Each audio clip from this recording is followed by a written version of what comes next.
Bonjour et bienvenue sur le plateau de l'émission Trade ou pas Trade, une émission entièrement consacrée à la bourse en général et au trading en particulier. Cette émission est aussi ce qu'on appelle un document à caractère promotionnel parce qu'on y parlera produits de bourse avec Léa Gézéquel, vendeuse produits de bourse de Société Générale. Alors vous l'avez compris, on va parler trading avec des traders avec au menu cette semaine le CAC 40, l'OPEP+, Tesla, les stratégies long and short, un arbitrage sur LVMH, Brent et Vinci. Voilà, c'est parti. Il ne me reste plus qu'à vous présenter les traders qui sont présents autour de la table avec, pour commencer, Jean-Louis Cussac. Vous êtes formateur et fondateur de la société Perceval Finance. Merci, et trader évidemment. Merci d'être avec nous. Et bonjour Jean-Louis. Bonjour. Mathieu Lebrun, vous êtes responsable de la newsletter SMS Cash Alert. Aux publications Agora, tout à fait. Publication Agora. Merci d'être avec nous Mathieu. Merci à vous. Dorian Abadi, vous êtes analyste chez Meilleur Taux Placement. Bonjour. Merci d'être avec nous, Dorian. Et Léa Gézéquel, vendeuse Société Générale Produits de Bourse. Il ne reste plus qu'à commencer avec la première rubrique. On refait la semaine.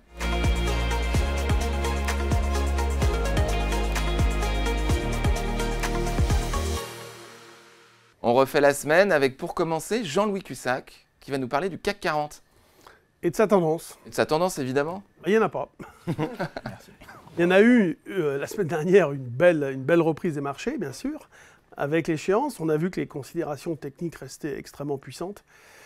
Il y a plusieurs choses à remarquer. C'est que le plus gros volume, c'est vendredi avec pratiquement 10 milliards. Et ce qu'il faut aussi bien regarder, c'est le volume en séance où il se fait 1,5 milliard et au fixing 1,5 milliard. C'est-à-dire qu'en fait, de plus en plus, les donc 3 milliards, pas 10 milliards. Ouais, non, mais 3 milliards dans la journée en moyenne. D'accord. Mais vendredi, c'était l'échéance des contrats juin, donc c'était une échéance trimestrielle, et il y avait en même temps les ajustements de pondération avec la sortie de Vivendi, l'entrée d'Edenred, enfin il y avait plein dans des indices de quel type? Indices Eurostoxx, MSCI notamment, Morgan Stanley. Mais bon, là en l'occurrence, si vous voulez, on a des marchés qui sont dans l'attente de catalyseurs. Ils ne savent plus trop quoi faire, et on évolue entre deux bornes, là, depuis quelques temps, bon, 7004, 7100, et on pourrait, il y a tout qui nous laisse penser que le marché pourrait continuer d'évoluer erratiquement entre ces deux limites au gré des nouvelles sur les taux d'intérêt. Alors on va monter les taux 2 fois, 3 fois, 1 fois, 0 fois, enfin bon, il y a de tout. Hein. Bon, a priori, le consensus, c'est que la Banque Centrale Européenne va le remonter une nouvelle fois, qu'il devrait y avoir une pause aux États-Unis. L'euro, d'ailleurs, en a profité d'une manière assez spectaculaire, puisqu'il a explosé la semaine dernière, passant de 1,07 à 1,09, et il se maintient depuis jeudi au-dessus d'un 0,9, ce qui est assez remarquable. Donc on voit, c'est l'événement presque le plus important, c'est vraiment cette hausse de l'euro. Donc le marché, difficile quand même de trouver des idées. Donc tout le monde cherche, se dit, voilà, garde un comportement très opportuniste, à essayer de trouver des valeurs en retard. Mais souvent, les valeurs en retard, elles ne veulent pas décoller parce qu'elles ont des raisons d'avoir été en retard aussi. Donc, c'est con. Tout est assez compliqué pour le gérant pour se positionner à un niveau très élevé, 7400, dans un marché qui conserve une structure, si vous voulez, de prix très solide. Même si la volatilité implicite a beaucoup reculé, parce qu'on est passé à une époque, on est allé jusqu'à 20, 23 en moyenne. C'est pas qu'on des pics à 23, c'est qu'on était même à 20, 22, 23 très longtemps. Et aujourd'hui, on est à 10,5, 11.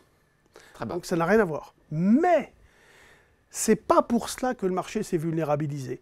Si vous voulez, en fait, il faut du temps avant que le marché se vulnérabilise. A priori, c'est même le contraire. Quand les volatilités implicites sont très basses, ça veut dire que finalement, là, il y a une certaine confiance dans le marché. Ou alors, c'est qu'ils ne savent plus trop vers quoi aller, si vous voulez, ou ils n'ont pas trop d'idées de ce qui pourrait se passer. Pas de prise de position sur les volatilités, donc effectivement, les volatilités sont basses. Et surtout, aujourd'hui, c'est quoi le risque? C'est quoi? C'est la guerre en Ukraine qui s'arrête? Ou qui s'intensifie? On a tout payé, on a tout vu. On a vu des rumeurs que ça allait s'arranger. Là, maintenant, c'est fini, mais c'est plutôt des rumeurs où ça peut aller que de pire en pire. Mais voilà, le marché est habitué à tout. Il a tout pricé. Donc, une résurgence de l'inflation, peut-être? Il l'a pricé aussi. On a eu même des rumeurs de récession. Alors, récession légère, récession forte, très forte, soft landing, on a tout eu. Et les marchés ont évolué au gré de ces menaces d'une manière extrêmement, avec beaucoup de résilience. Donc là, si vous voulez, il ils sont dans l'attente d'un catalyseur. D'où pourrait venir la bonne nouvelle ou la mauvaise nouvelle. Il y a plein de possibilités, attention, hein. On n'en manque pas. Mais en tout cas, on ne voit rien à court terme qui pourrait nous permettre de prendre des initiatives importantes. Donc les intérêts de conviction sur ce marché ont beaucoup diminué. C'est normal. Et donc, on se retrouve avec justement des structures de prix et de volume qui montrent que, en fait, quand vous avez autant à 17h35 que durant toute la journée en termes de volume, ça veut dire que, comme à 17h35, il y a beaucoup d'intérêt de construction, c'est-à-dire des ajustements de delta sur les positions d'options, etc. Avant... Les positions de gérants de fonds aussi qui... les gérants de fonds, non, à la clôture. Ils n'ont pas de raison d'intervenir là, au contraire. Eux, dans la journée, ils pourraient ramasser doucement. Et on voit que ces ramassages, il n'y en a pas vraiment, en définitive. Deux petites questions assez de novices. Pourquoi la résistance, vous la placez à 7400 plutôt que 7600 les plus hauts? Il y a plus d'éléments... Tout simplement parce que c'est le prix actuel. 7006, c'est un peu hors sujet pour l'instant. J'estime que c'est hors sujet. Sur un plan purement graphique, vous voyez qu'en février, on s'est arrêté aussi sur cette zone. Donc on pourrait presque avoir une épaule, une tête, une épaule, enfin qui se dessine. Voilà. C'est une zone d'attention. Vous savez, l'analyse de chartiste, c'est quelque part des règles, mais aussi discrétionnaire dans l'interprétation. Oui, chacun et dans la vision des choses, deux analystes ne verront pas la même chose. Alors on dit qu'il y a autant d'avis que d'analyses techniques, mais vous savez, dans l'analyse fondamentale, c'est le cas aussi. Vous avez sur des dossiers des analystes qui sont spécialistes de la valeur, qui sont positifs, et d'autres qui sont négatifs. Oui. Voilà, ça arrive également. Très bien, merci. Et donc, je voudrais juste finir sur une chose. Sur les volumes, on fait donc le soir, on fait autant que dans la journée. Avant, on faisait la moitié de la journée. C'est-à-dire qu'on faisait 2/3 du volume, si vous voulez, jusqu'à 17h30, et on faisait 1/3 à 17h35. C'est-à-dire sur un volume de 3 milliards. Qu'est-ce que ça veut dire, ça? Ça veut dire qu'en ce moment, les intérêts de conviction ont fortement diminué. Voilà, tout simplement. Et on peut penser que sur des niveaux de prix comme 7004, l'idée d'acheter telle ou telle valeur, de faire un choix, est parfois très fortement sanctionnée. Bon, on a tous parlé de téléperformance, beaucoup de gens l'ont conseillé à l'achat, vous avez vu, elle s'est pris une baffe encore gigantesque. Donc, à un moment donné, qu'est-ce que font les gérants? Ils achètent des contrats à terme, des indices, en se disant, de toute façon, mon risque est lissé, il est dilué, et en achetant l'indice, j'achète le mieux, le top du top, les plus belles valeurs. Très bien, très intéressant, merci Jean-Louis. Dorian, vous vous êtes intéressé sur les 2 dernières semaines à l'OPEP, avec une annonce, l'OPEP+, même. L'OPEP+. Plus. Effectivement, c'est un peu le fil conducteur, parce que je vous en ai déjà parlé par le passé. On rappelle peut-être ce que c'est que l'OPEP+, par rapport à l'OPEP? En fait, déjà, l'OPEP, c'est le cartel pétrolier. Oui, historique, 74. Composé d'une dizaine de membres. On le voit sur le graphique, c'est singulièrement l'Arabie Saoudite avec à peu près 11 millions de barils par jour, qui est le leader. L'OPEP+, c'est une version élargie, 23 membres, et en tout, ça représente 60% de la production d'or noir au niveau mondial. Et donc aujourd'hui, ce matin, on est avec un élargissement plus particulièrement avec la Russie. Absolument, qui d'ailleurs, la Russie, alors c'est toujours délicat de l'estimer depuis les sanctions occidentales, mais on serait quand même autour des 9, voire 9,5 millions de barils produits par jour. Donc on n'est pas si loin de l'ordre de grandeur saoudien. Donc le leader des alliés, le leader du plus, ce sont les Russes, et le leader de l'OPEC, de l'OPEP, ce sont les Saoudiens. Ce matin, on était à 74,5, peut-être $75 le baril de Brent. Clairement, c'est un niveau qui ne satisfait absolument pas le cartel, et singulièrement l'Arabie Saoudite qui a besoin, et qui fait tout pour viser ce plancher-là de $80 le baril. Vous avez S&P Global qui estime qu'à $78 le baril, le budget saoudien est à l'équilibre. Et ils ont besoin, donc à 80, on commence à faire entrer massivement des devises. Ils ont justement besoin de cet argent-là pour financer ce qu'ils appellent, pour le dire rapidement, le plan 2030, c'est-à-dire des projets d'infrastructures majeurs, diversifier l'économie. Donc comme bien souvent sur le marché pétrolier, on est à la croisée de la géopolitique et de l'économie, parce que les Russes, eux, au contraire, le leader du plus, le leader des alliés, ils ont plutôt besoin d'un baril à $60 le baril, $60 l'unité. Ils ont besoin de quantité vendue maintenant. Ils font du volume. Paris sur l'avenir. En fait. Ils font du volume pour 2 raisons. Déjà, il faut financer l'effort de guerre, évidemment. Et en plus de ça, les sanctions occidentales ont fait qu'ils ne peuvent pas vendre leur baril au-delà de 60 $. En réalité, ils trouvent plein de moyens de contrebande. Ils ont notamment une flotte maritime fantôme. Bref, ils arrivent toujours à vendre massivement leur pétrole, à inonder le marché. Donc il y a ce bras de fer qui s'est joué, qui a failli mener à une crise très importante début juin au sein du cartel. Et finalement, les Saoudiens ont un petit peu gagné ce bras de fer en imposant à l'ensemble du cartel, avec quelques rares exceptions, une baisse de production. C'est la 3e depuis novembre 2022. On a eu novembre, on a mai, et là on a le 4 juin à Vienne, où l'Arabie Saoudite non seulement a imposé cette baisse, mais a dit « nous en plus, on réduit notre offre d'1 million de barils par jour à partir du 1er juillet ». Alors concrètement, en fait, on passe à 40 millions de barils produits tous les jours, au niveau mondial, enfin au niveau de l'OPEP plutôt, l'OPEP+, précédemment on était à 43. Donc il y a une baisse sur plusieurs mois de 3 millions. Quasiment 10%. Oui, quasiment 10%, ce qui est assez important. Malgré cette volonté-là, de stabiliser absolument à 80 pour les Saoudiens, on n'y arrive pas. Et on le verra tout à l'heure au niveau du scénario de trading. On explique que finalement, quand on baisse l'offre, quand on baisse la quantité disponible, les prix ont tendance à monter évidemment. Bien sûr, et là la demande ne suit pas forcément. Déjà, est-ce que les Chinois tardent à rebondir au niveau économique malgré la levée de la politique zéro Covid? Mais il y a quelques indications qui laissent penser quand même qu'on va plutôt sur un rebond. Vous avez notamment l'AIE, donc l'Agence internationale de l'énergie, qui estime que fin 2023, la demande mondiale va atteindre un record historique à 102 millions de barils, ne serait-ce que par la reprise du trafic aérien. Et dans une moindre mesure, même si elle est un peu plus tardive que prévu, la reprise de l'économie chinoise. Donc on est dans ce contexte-là, et on le verra graphiquement, en fait, ça nous entraîne sur un baril de Brent, un peu comme pour le CAC d'ailleurs que présentait Jean-Louis, c'est-à-dire qu'il y a un range, un rectangle de prix, une oscillation assez régulière en son sein, et donc il y a 2 bons points d'entrée, certainement un bon niveau de stop-loss et quelques objectifs à aller viser à la hausse, et qui sont en fait singulièrement, enfin sensiblement la même chose que j'avais déjà présenté sur votre plateau ces derniers temps. Alors c'est étonnant parce que tout à l'heure, Marc va nous parler... Mathieu, pardon, va nous parler du Brent, hein, c'est ça? Non, alors m'affiche est totalement fausse. Plutôt autour de Tesla. On va reprendre tout à l'heure. Brent, c'est parfait. Mais en tout cas, vous allez nous parler du Brent. Tout à fait. Oui, c'est ça, c'est logique. Merci beaucoup, Dorian. Mathieu, c'est à vous, Mathieu.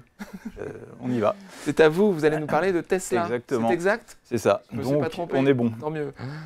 Donc Tesla, je ne vais pas vous refaire le speech de ce que c'est, tout le monde connaît l'activité. Avec la flambée du Nasdaq là, depuis un mois, le titre est passé de 160-170 $ à 200, quasiment 280 $ là, à l'heure où on se parle. On a eu pas mal de catalyseurs, il y a eu General Motors, il y avait même hier Rivian qui allait intégrer les bornes de recharge de Tesla. Donc on a vraiment un news flow qui s'améliore et avec un titre qui profite aussi de l'aspect intelligence artificielle, toute la thématique tech.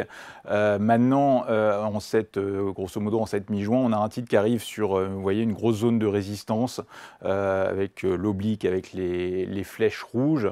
Et donc grosso modo, moi je pense qu'on a aussi comblé un petit gap qui datait de l'été dernier de mémoire, autour des 260-270 $. Donc moi à court terme, je pense qu'on est un peu dans le même principe que sur le Nasdaq. On est plutôt sur des zones de vente sur les cours actuels. Alors pas forcément pour viser une baisse de 30%, mais je sais pas, une correction de 10%. Vous avez pris position dans votre service? Je suis à l'instant T sur des puts, effectivement.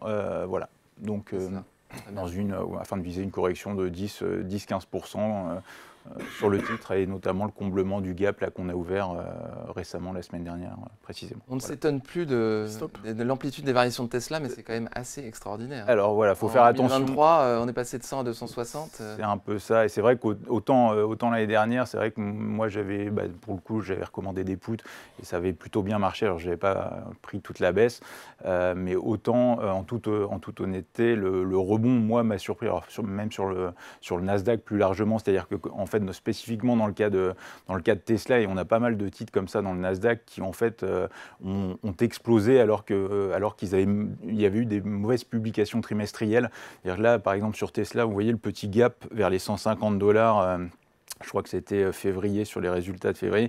Donc ça, en général, en fait, ça crée des inerties de marché. Enfin, moi, historiquement, ce que j'ai backtesté, on avait pas mal de cas comme ça sur AMD, etc. Et en fait, on voit que avec Nvidia et tout le segment, en fait, les investisseurs font fi des derniers trimestriels pour vraiment se projeter, à mon sens, excessivement sur des perspectives autour de l'IA, etc. C'est ça, c'est indirectement bénéficier de l'euphorie autour de l'intelligence artificielle, de ce ouais. secteur-là. Et donc, énormément de capitaux. Voilà. Et donc après, par rapport à ce que Jean-Louis nous disait sur Tesla, l'idée c'est vraiment, si on doit franchir cette zone de résistance, vous voyez, grisée, de ne pas insister. Alors on est sur un stop autour des $280, mais grosso modo la zone, ouais, c'est 280, on approche des $300.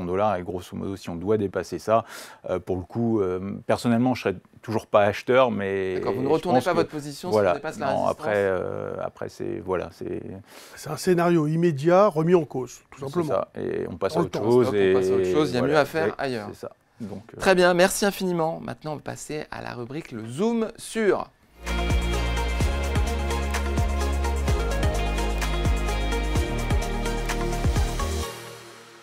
Le Zoom sur avec Léa Gézéquel, vendeuse Société Générale de produits de bourse, qui va nous parler des leverage et short.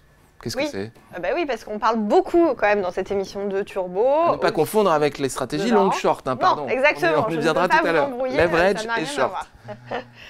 Non, là on parle des leverage and short. Donc les leverage and short, ce sont d'autres produits à effet de levier que les turbos et les varans, qui sont un petit peu plus récents sur le marché français. Donc les leverage servent bien sûr à mettre en place des scénarios de marché haussiers, les shorts des scénarios de marché baissiers, sachant que ce sont des produits dont l'objectif principal est d'amplifier les variations du sous-jacent à la hausse ou à la baisse. Cette amplification, c'est aussi ce qu'on appelle l'effet de levier ou l'élasticité, et ça peut être favorable ou défavorable à l'investisseur selon la manière dont le marché va évoluer. Ces produits sont particulièrement destinés à des investisseurs qui cherchent à mettre en place une stratégie qui est court à très court terme. Pourquoi? Parce qu'une des particularités de ce produit, c'est qu'en fait, l'effet de levier va être fixe et quotidien. Donc tous les jours, on va aller regarder la performance du sous-jacent par rapport à la veille, et c'est cette performance qu'on va multiplier par un coefficient multiplicateur, l'effet de levier, fixe tous les jours. Donc tous les jours, par exemple, un leverage x5 sur le CAC fera 5 fois plus que le CAC par rapport au fixing la veille. C'est un leverage 5, c'est ça? Exactement, c'est un leverage x5.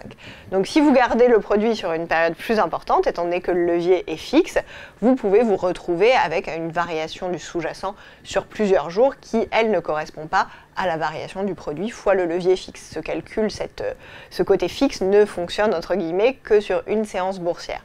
Donc c'est une manière totalement différente d'appréhender le levier par rapport au turbo, où là l'effet de levier lui varie en fonction de l'évolution du sous-jacent. Mais un des points très forts de ce produit, c'est bien sûr qu'il n'a pas de barrière désactivante et qu'il n'a pas de maturité. Et donc que tous les jours vous êtes sûr de retrouver ce même levier. Vous ne pouvez pas d'un coup vous passer d'un produit qui a un effet de levier de 5 à un produit qui a un effet de levier de 10 ou de 2 en fonction de comment le marché évolue. Alors il y a un effet négatif lorsqu'on se trompe dans son scénario, donc il faut évidemment couper sa position, mais il y a un effet positif aussi lorsqu'on a raison. Exactement. On part de plus haut et l'effet de levier peut être supérieur. Voilà, tout à fait. Tout à fait. Donc ce sont vraiment des produits qui sont adaptés au court terme et à utiliser dans des scénarios très ponctuels. Voilà. Mais je vous invite à venir nous retrouver sur notre stand à la fin du mois, le 26, 27, 28, durant l'événement Bourse au Live, ou premier salon virtuel de la bourse en France, où vous pourrez nous retrouver et éventuellement participer. Poser des questions sur les leverage short. Très bien. Vous y serez, Jean-Louis? Vous allez participer? Très bien, bon, on compte sur vous. Je l'ai déjà fait. Bien sûr, vous faites tout. Vous faites beaucoup de présence dans les événements financiers. Merci d'être là avec nous. Et maintenant, on va passer à la rubrique le coup de cœur des traders.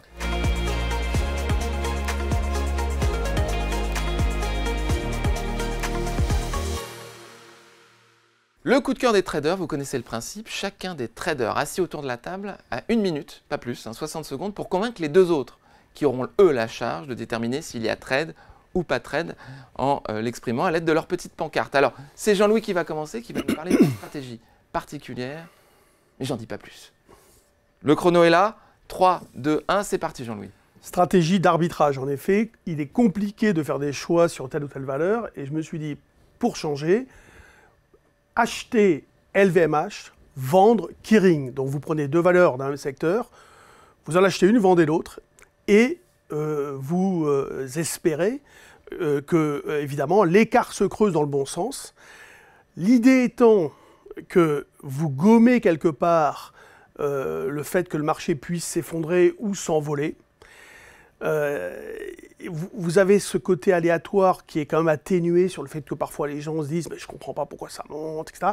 Là, vous avez bien réfléchi au départ, vous pouvez le faire sur d'autres valeurs, bien sûr. Vous vous dites « bon, ben, LVMH a des très forts atouts, Kering un peu moins.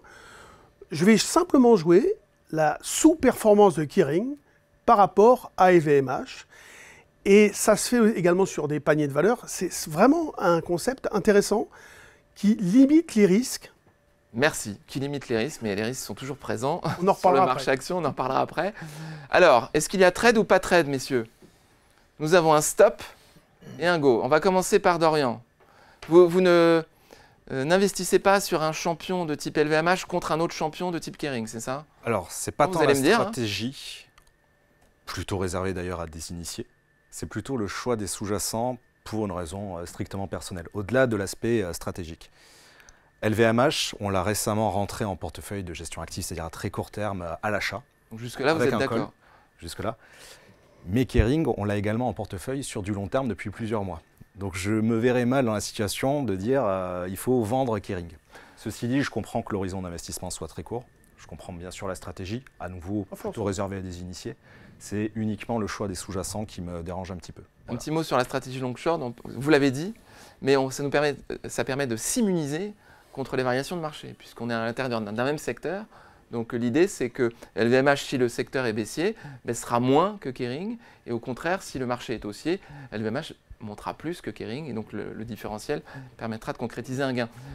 Mathieu? Vous avez bien résumé la chose. Non, je vous ai coupé l'herbe sous le pied. Ouais, en termes de pair trading, moi je faisais ça antérieurement dans mon ancienne société. Et en gros, l'idée c'est d'acheter le plus fort et de vendre le plus faible. C'est ce qu'a dit Jean-Louis. Celui qui surperforme a statistiquement plus de chances de continuer à le faire et inversement pour le sous-performeur avec les problèmes intrinsèques de Kering qui est moins dynamique avec Gucci que LVMH. Donc voilà, il y a toute une raison fondamentale qui explique le constat de sur- ou sous-performance. Donc, droit de réponse sur non, mais en Dorian, fait- mais bon, son Non, frein mais n'est pas forcément... Je comprends sa position, bien sûr. Alors, il y a, si vous voulez, un consensus très fortement acheteur sur LVMH. Le consensus sur Kering s'est dégradé. Voilà. Alors, c'est pas, attention, hein, c'est pas vendre, etc. Mais on voit beaucoup de gérants, enfin d'analystes qui passent neutre, en effet, Gucci, etc. Bon, donc, au prix actuel, mais on voit que la valeur a pas mal sous-performé. Ça a déjà commencé. Enfin, ce que vous anticipez a déjà commencé. Ah oui, elle a pas mal sous-performé. Ça se voit très facilement. L'idée, c'est de regarder sur un zoom ce qui se passe, par exemple, là, sur l'effondrement du mois de mars 2020. En bleu, en gros, c'est Kering. Et vous voyez que Kering, un peu avant, par rapport à la période que j'ai pris, était au-dessus de LVMH en surperformance, enfin à ce moment-là. Et au moment du crash, vous voyez Kering passe en dessous. Et quand ça remonte, LVMH reste au-dessus avec la reprise du CAC 40. LVMH pèse à peu près 13% du CAC. Kering, 2, quelque chose, 2,3, je crois, un truc comme ça. Bon, voilà, ça, c'est aussi quelque chose d'important. C'est important parce que si le mouvement est haussier sur le CAC, LVMH en bénéficiera plus, non? Pourquoi c'est important? Je pense que oui, à 13% de pondération, c'est sûr qu'elle sera fortement ramassée. Bon, Kering aussi, hein, bien évidemment, mais je pense qu'elle se rapprochera plus d'une performance globale de l'indice CAC 40. À la limite, on pourrait presque dire, à ce moment-là, on achète le CAC et on vend Kering, en disant Kering va sous-performer. Mais comme je pense que LVMH peut continuer de surperformer, il vaut mieux travailler l'une contre l'autre. Très intéressant. Merci beaucoup. Oui, pardon, vous aviez pas fini. C'est important de voir. Donc, sur ce crash, vous avez une perte, évidemment, sur LVMH, mais vous avez une perte encore plus importante sur Kering. Et l'idée, c'est de regarder à long terme. Alors, ce n'est pas du court terme, hein, c'est de regarder à long terme. On n'est pas pressé. Et vous allez voir que petit à petit, c'est le graphique qu'on avait précédemment, l'écart se creuse au profit de LVMH. Et vous captez, en fait, la différence. C'est ça l'idée, c'est de capter la différence avec un risque de marché qui est quand même pas mal gommé. Voilà, je trouve que c'est Vous êtes intéressant. anesthésié contre les risques de marché, effectivement. C'est ce que- Quasi. Alors tout à évidemment, l'heure. il peut Si survenir LVMH fait plus 3 toujours et quelque chose. Kering fait que Attention, hein. plus 2, bah, vous gagnez. C'est pas une assurance tout 1%. risque, mais on diminue très sensiblement le risque de marché. Parfait. Merci beaucoup, Jean-Louis. Dorian, c'est à vous. Allez, Est-ce que vous êtes prêt? je suis prêt. Vous restez dans le même secteur? Le Brent, Brent. le pétrole. 3, 2, 1, c'est parti, on y va. Donc pour rebondir sur ce que je présentais en première partie, voilà, on a ce fameux rectangle de prix, ce range, ici en unité temps quotidienne. Concrètement, on a le Brent qui évolue entre 72 et 78 $ le baril, avec 2 gros points d'entrée à l'achat sur 75 et justement ce support des 72. Un stop en dessous à 69,40 sous le niveau symbolique des 70. À très court terme, avec ce PRU, ce prix moyen à 73,50, si on vise simplement un peu en dessous de la résistance, autour des 77,80, 78, on a un potentiel de gain de 6%, qu'on peut évidemment amplifier avec l'effet de levier du turbo. Levier 3, potentiel de gain de 18. Au-delà, mais là, clairement, on sort du cadre, je dirais, du turbo, ou en tout cas de la gestion active de l'investissement à très court terme. Ce sont à nouveau les objectifs des 82,20 et des 86,10 qui pourraient être intéressants. L'idée, c'est qu'on voit qu'il y a des séances explosives à la hausse, très nerveuses ces derniers temps. Et finalement, les baisses, elles, sont beaucoup plus lentes, beaucoup plus contenues. Point final. Je vois que vous êtes très discipliné, vous regardez avec attention le chronomètre que je ne vois pas d'ailleurs, donc ça On m'arrange. fait quoi? On achète ou... Alors, trade ou Voilà. pas trade? Bien sûr qu'on achète.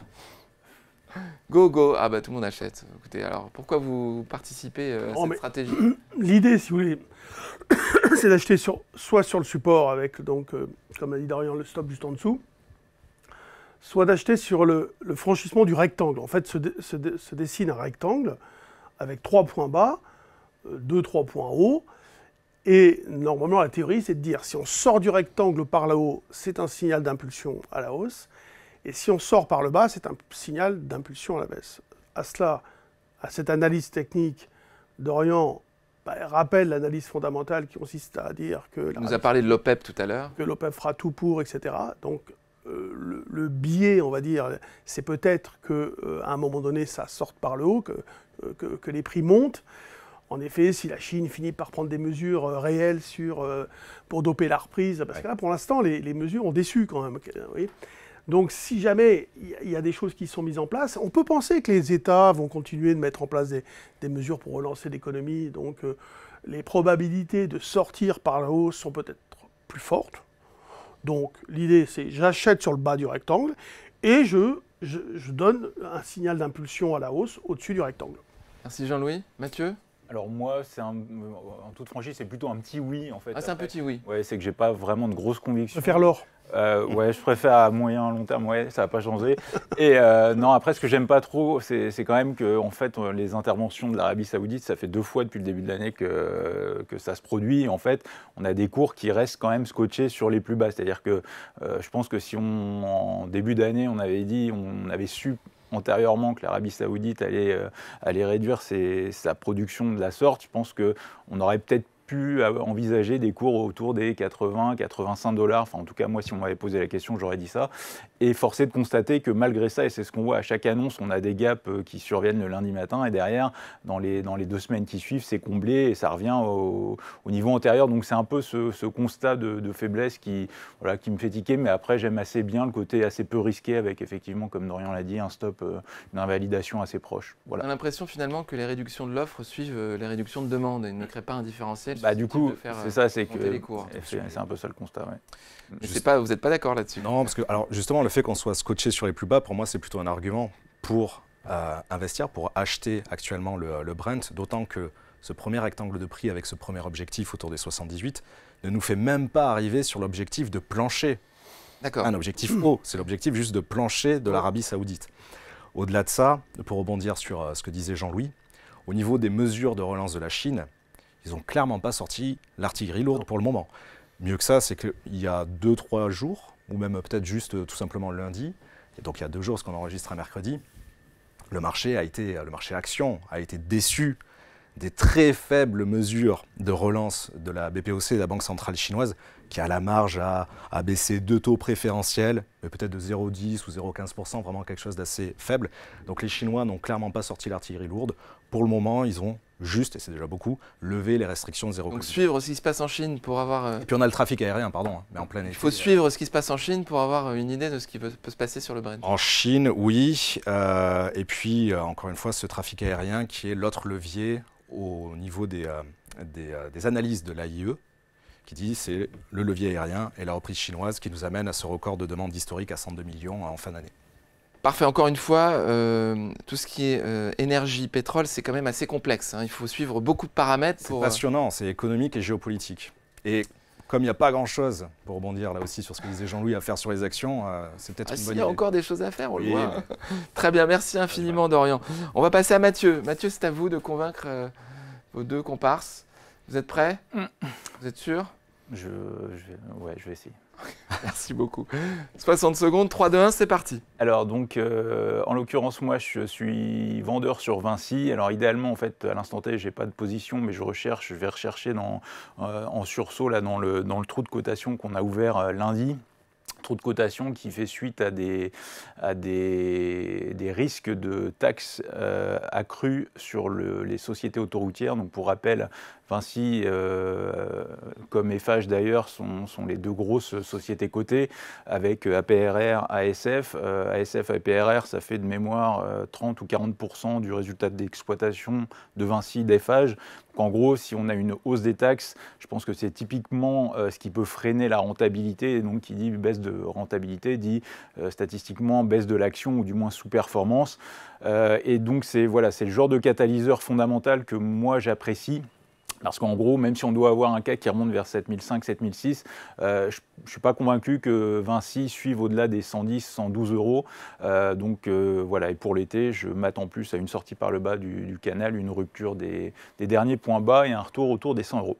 Voilà. Parfait, je crois que vous êtes aussi très discipliné. Merci travaillé. beaucoup Mathieu. Alors, trade ou pas trade? Pas trade. Pas trade, pas trade. Ah, ça va être le combat des chefs. Alors Dorian, allez-y. Je ne me rends pas compte de l'imminence d'une telle taxe, mais juste avant les vacances parlementaires, je ne pense pas qu'il la ferait passer immédiatement, la taxe sur les super profits. Je connais mal ce dossier-là, même si également j'ai entendu parler de cette possibilité. Et surtout, techniquement, je ne me vois pas vendre sur un tel support de canal ascendant. Ou plutôt, pour le dire autrement, j'attendrai qu'il soit un peu plus rompu, un peu plus testé, cassé, avant d'aller viser les 100 euros l'action. Donc sur le fondamental... 112, 110, 112, comme on le voit sur le graphique? Qu'on le casse, ouais, même légèrement, parce que là on est à 107, il faudrait à mon avis rentrer un peu en dessous. Le potentiel serait plus limité. Et à nouveau, et c'est là où je mets un bémol dans mon argumentation, c'est que je ne me rends pas compte de l'imminence d'une possible taxe. Je pense que Mathieu connaît mieux le dossier, mais voilà. Si c'est pour demain matin, effectivement, il y a quelque chose à faire. Merci beaucoup, Jean-Louis. Ouais, sauf que le marché le sait. Ouais, je pense que le jour où ça sortira... Non, mais le marché le sait, le marché l'anticipe. Donc, je pense qu'il ne faut pas être devin. Il faut oublier ce rôle de devin. Il faut être technique. Pour l'instant, il n'y a pas d'indication que la valeur puisse baisser. Et il faut prendre en considération cette fameuse journée, en effet, où on fait ce point haut et le lendemain, le gap à la baisse. Mais ce point haut est très particulier. Alors, je ne dis pas que c'est une manipulation de marché, mais c'est un impact violent sur l'échéance des contrats à terme, des options aussi sur les actions, qui a propulsé Air Liquide à un point haut violent également. Il y avait une bonne nouvelle aussi. Mais bon. Alors, bon... le prix, c'est le prix. Bon, mais quand même, là, il faut relativiser, je dirais, cette figure chartiste. Ensuite, Vinci, c'est une valeur fondamentalement excellente, qui a beaucoup de ressources, qui est très diversifiée, Alors, endetté aussi. Enfin, prendre le risque. Ouais. Non. Avec la hausse des taux, c'est pas difficile? Non, je ne crois pas, mais prendre le risque d'investir sur un scénario baissier, alors que le CAC n'envoie pas de signal de baisse, que Vinci n'envoie pas encore de signal de baisse non plus, je trouve qu'il y a peut-être encore une fois mieux à faire ailleurs. Alors c'est trop tôt ou ça ne sera pas le cas. Hein. Donc moi typiquement, quand je vais investir sur un scénario à la baisse, sur une belle valeur, concomitamment, ce que j'aime également, c'est que le CAC 40 donne également une indication de repli. Donc pour moi, c'est clair, c'est 7030 cassé. Et si à ce moment-là, Vinci envoie un signal de baisse également, là, ça renforcera l'idée d'investir sur un scénario baissier avec un maximum de chances, de probabilité de réussite. Très bien, très clair. Mathieu, c'est- droit de réponse, défense. Disons Là, il va que falloir moi, cravacher un peu. Je trouve que le CAC est déjà très faible en fait quand on compare que ce soit même au DAX ou aux États-Unis, alors sans même parler du Nasdaq, mais par rapport au S&P, il est déjà pour moi très faible et donc en fait ça revient à prendre une valeur faible dans un indice déjà des plus faibles au niveau global. Donc moi c'est vraiment quelque chose que j'affectionne et pour tout vous dire sur Vinci en fait antérieurement aux 2-3 bougies vertes qu'on a eues en fin de semaine dernière, il y avait déjà des rumeurs qui sortaient, je crois que c'était mardi de la semaine antérieure et derrière alors effectivement on a eu un fixing comme le disait Jean-Louis très haut et du coup techniquement pour moi je pense qu'il faut prendre un certain recul parce qu'on l'a vu, il y a eu des fixing des Air Liquide qui étaient à plus 4 le vendredi soir et qui est retombé de moins 3 du coup le lundi. Donc en fait moi la zone qui m'intéresse c'est déjà on est toujours en fait grosso modo dans la zone qui m'intéresse autour des 107, 108 de la semaine antérieure. Et donc voilà, grosso modo chercher à vendre une valeur faible dans un indice qui pour moi est sous-performant, ça fait sens. Alors, excusez-moi, mais je vous prends au mot, valeur faible, c'est quand même le terme est un peu fort. On voit le Alors, graphique, après, on voit les fondamentaux. ouais, vous l'avez dit 2 fois, valeur faible. Non, mais comparativement, en fait, quand on compare, en fait, en termes de, c'est un peu du long short ce que disait Jean-Louis tout à l'heure, c'est que, en fait, quand on peut faire le même constat de LVMH Kering avec le S&P 500 et le CAC. Et en fait, en gros, à l'instant, si on doit acheter, on achète le plus fort c'est le S&P et on vend le CAC.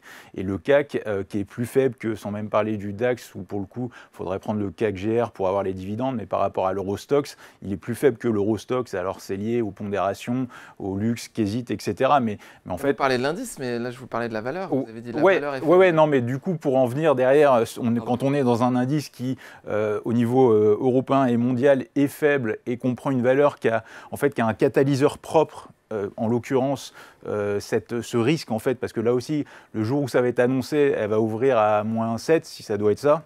Enfin, si ça prend tout le monde de surprise. Et je pense qu'en fait, une fois que ce sera acté, ce sera plus le moment de chercher à rentrer que de crier au loup. Enfin, voilà, c'est mon... Très bien. Les avis sont exprimés, sont divergents, mais très intéressants. Merci infiniment. On va passer à la rubrique quiz.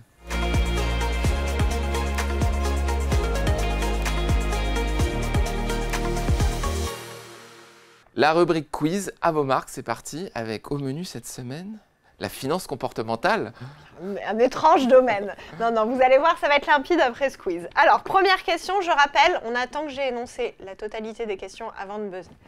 En finance comportementale, qu'est-ce que l'effet d'ancrage? Est-ce la tendance à faire des choix financiers basés sur les performances passées d'un investissement? La tendance à se concentrer sur des actions à forte capitalisation boursière? Ou la tendance à se baser fortement sur une information initiale lors d'une prise de décision? Jean-Louis. 3, sans hésiter. Impeccable. Je vois que vous avez le buzzer dans la main. On est vraiment à la nanoseconde. Il y a beaucoup de compétition dans cette émission. J'aime ça. Effectivement, alors la première réponse, c'était tout simplement le biais de confirmation. Quand en fait, dès qu'il y a une bonne performance, on a tendance à vouloir voir la valeur sous un jour positif. La deuxième réponse, c'était une simple perception de sécurité quand on a des fortes capitalisations, ce qui n'est pas forcément synonyme de bonne performance future. Et la troisième réponse, c'est effectivement le biais cognitif de l'effet d'ancrage. En fait, c'est difficile de se débarrasser de sa première impression, tout simplement. On reste chevillé à son jugement lié à une première information qui fait qu'on a créé en fait une impression sur la valeur, impression d'ailleurs qui est souvent justement élaborée à travers un scénario, mais qui parfois dans le temps n'est plus valide et on a du mal à remettre en question ce jugement qu'on avait fait. Donc déjuger est très difficile pour l'être humain. Deuxième question, 1 point pour Jean-Louis. 1 point pour Jean-Louis. Alors, une question pour les plus jeunes d'entre vous. Qu'est-ce que le FOMO, Fear of Missing Out? Est-ce la peur de réaliser une perte sur l'investissement, la peur de rater une opportunité d'investissement potentiellement rentable ou la peur de prendre des décisions d'investissement? Ah, et appuie avant. Dorian. La 2. Oui, Dorian c'est bien. était au taquet. Je le voyais Au taquet extrêmement sur le concentré. FOMO. Pénalité. Tout à fait. Alors, le FOMO, effectivement, Fear of Missing Out, ça veut dire clairement la peur de passer à côté. Pour de manquer. C'est un terme qui n'était pas du tout lié à la finance au début. Quand je dis c'est pour les plus jeunes d'entre vous, parce que c'est un acronyme assez jeune dans le langage, on va dire, courant. Mais maintenant, le monde de la finance commence à employer ce terme. Et effectivement, c'est l'anxiété de manquer une opportunité. Cette anxiété peut bien sûr amener à des prises de décision irrationnelles et compulsives. Mais c'est vrai que parfois, quand on voit dans la presse, tel actif ne fait que monter, record à la hausse, quelque part, ça déclenche une envie d'en être aussi et de ne pas passer à côté d'un mouvement La baissier. cupidité. C'est un biais comportemental, mais c'est aussi quelque chose qui est constaté de la part des gérants Tout à qui fait. ont besoin de participer à une hausse, parfois sans grande conviction. Vous en parliez la dernière fois. Ouais, Le pas fait vraiment de, pour les- un c'est gérant pas- d'accompagner sous la pression de ses clients, d'accompagner un mouvement. Ouais, pas trop le gérant, plutôt le spéculateur. Le gérant, il peut avoir l'angoisse de se dire je ne suis pas dedans malheureusement parce que j'avais une idée, une vision trop conservatrice mais trop prudente. Non, il est pas dans la peur de rater, hein, il est dans la peur de constater qu'il est en retard. En même temps, il perd ses clients si Ouais, lui il c'est fait c'est pour ça, ça, alors que mais- le marché a fait Les clients ont un FOMO par contre. Mais bon, on va c'est pas vrai, digresser. C'est ça, c'est Dorian plus l'effet client. En la matière, vous aviez la presse anglo-saxonne en début d'année qui qualifiait le rallye depuis le 1er janvier de pire rallye de tous les temps, ou de rallye le plus détesté de tous les temps par les gérants. Non justifié. Que du FOMO. Ah oui, d'accord, parfait. Troisième question, un point pour Dorian, un point pour Jean-Louis.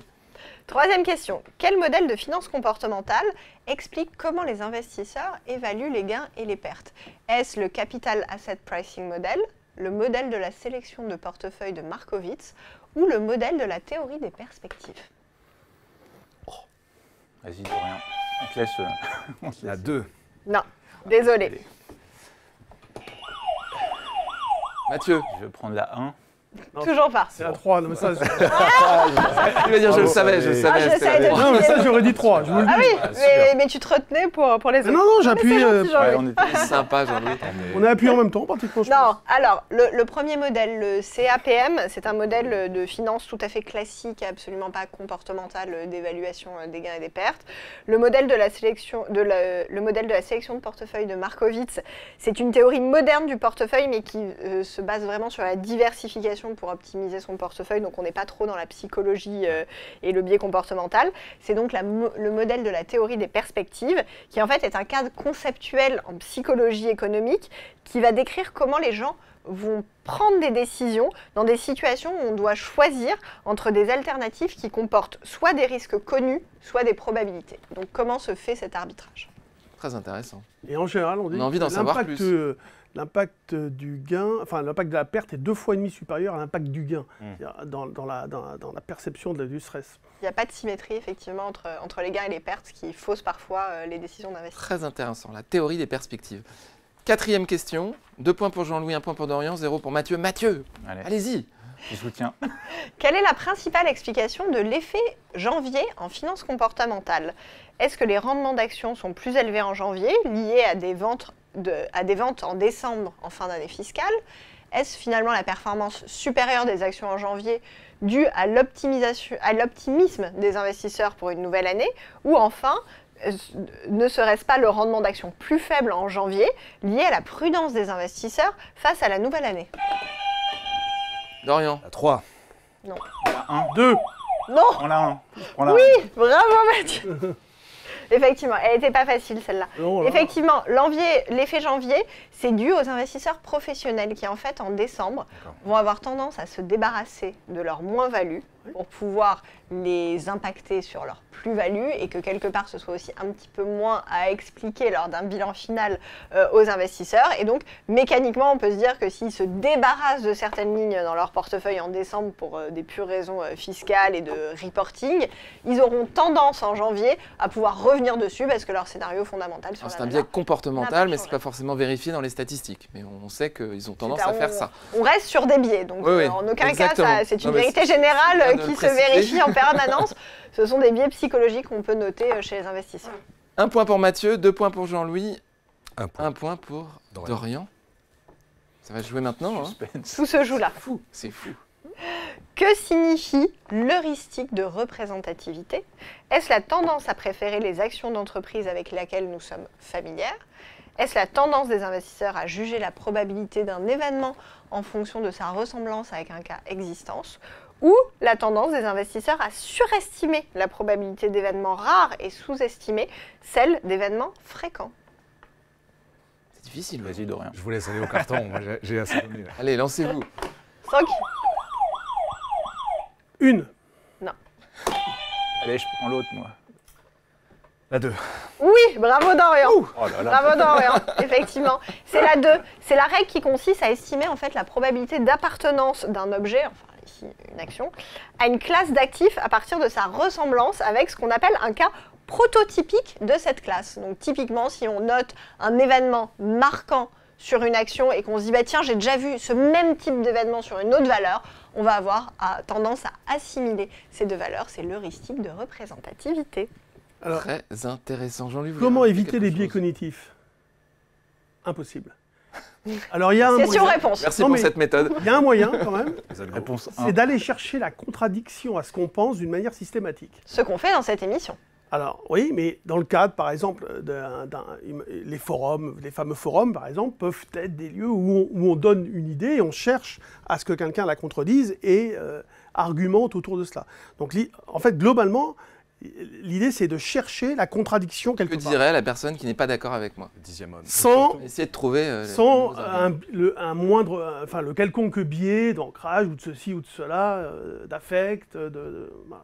Mais c'est surtout qu'il faut, enfin, quand on est sur le marché, du coup, c'est de mettre des stops. Enfin, je vais dire, c'est aussi simple, ça fait jamais plaisir, mais en fait, on prend un stop et on passe à autre chose, et Ouais. le marché nous montre qu'on a tort. Quand même une certaine résilience. Et pour accepter les après, il faut avoir... non, mais je pense vraiment que c'est important d'avoir l'humilité de le constater. C'est-à-dire qu'on peut se tromper 3 fois sur 4, mais en fait, alors idéalement, il faut prendre des petits stops, mais il ne faut surtout pas se laisser embarquer. Une méthode dans un et s'y mouvement, tenir. voilà. Vous savez ce que Monnaie c'est Un management. scénario et s'y tenir. un bon trader, vous savez ce que c'est principalement, un bon trader, c'est quelqu'un qui a l'habitude de perdre. C'est-à-dire qui reconnaît sa perte. La perte fait partie intégrante du trading. C'est pas une honte de perdre de l'argent. Ça fait partie du process. Donc il faut savoir perdre pour mieux gagner. Donc en effet, mettre des stops. Et le biais cognitif t'empêche de mettre Ah, le stop. justement, Avec une capacité à Faut se pas le pencher sur un discuter. nouveau dossier Voilà. sans être ruminé par la perte que l'on vient de subir. Merci beaucoup, c'est passionnant. On pourra en parler encore pendant des heures. Il y a beaucoup de sujets qui étaient très intéressants. Merci infiniment d'avoir participé avec nous à Trade ou pas Trade. Si vous aimez cette émission, vous pouvez vous abonner à la chaîne YouTube SG Bourse ou cliquer sur like. Merci et à la prochaine fois.